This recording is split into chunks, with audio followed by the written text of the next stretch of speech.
let's talk about fostering creativity, making your art stand out so it doesn't look like anybody else's art. Hello, my name is Gail and welcome to Tuesday Art Talk. So today I would like to do the 100 drawing challenge. So what I mean is that you pick a subject, any subject that you really enjoy drawing.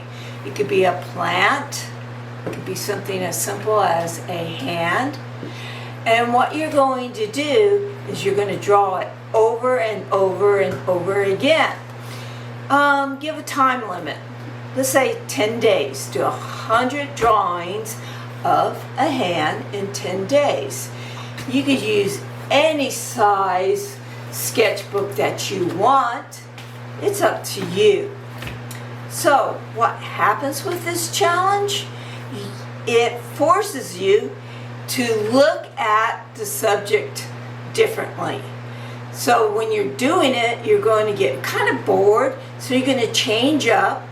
You're going to get really into different materials like pencils, colored pencils, chalk pastels, and you're going to blend them and change them and use multiple mediums, and it's going to force you to be creative.